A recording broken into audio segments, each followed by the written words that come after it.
Hello', কি খবৰ? আজি ভাবিলোঁ বাবৰি শাক আৰু চীনা হাঁহৰ ডিম খাম আৰু শাককেইডাল বাচিবলৈ লওঁতেই ভাবিলোঁ 5ডালমান ৰুই থওঁ নেকি, আকৌ ছিঙি খাব পাৰিম। এইটোত মানে আমাৰ দেউতাই শাকৰ বাকলি, গোবৰ মানে যি পায় আৰু সেইখিনি দি থয়, মানে জৈৱিক সাৰ হৈ আছে আৰু ক'বলৈ গ'লে। মই ভাবিলোঁ ইয়াতে ৰুই থওঁ, পানী অলপ দি লওঁ বুলি ভাবোঁতে পানীটো সৰহে হ'ল।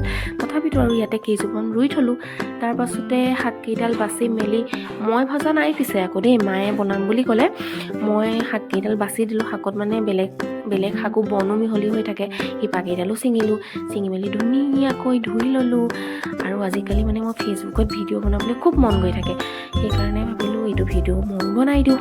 তাৰপিছত ভাজিখিনি মিহিকৈ কাটিলোঁ। কটাৰ পাছত মাক দি দিলোঁ দেই। এইখিনি ইয়াৰ পাছৰ পৰা মায়েহে বনাইছে বাৰু। এয়া শাকখিনি কাটিলোঁ বুলিও আকৌ ভিডিঅ' ৰেকৰ্ডিং কৰিছোঁ দেই।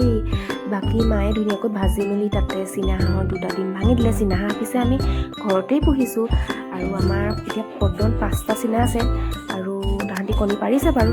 বাকী ধুনীয়াকৈ মায়ে ভাজি দিলে আৰু মই খাই চালোঁ, বহুত টেষ্টি হৈছে দেই। বাকী ভিডিঅ'টো চাব আৰু যদি ভাল লাগে লাইক এটা কৰিব নাপাহৰিব।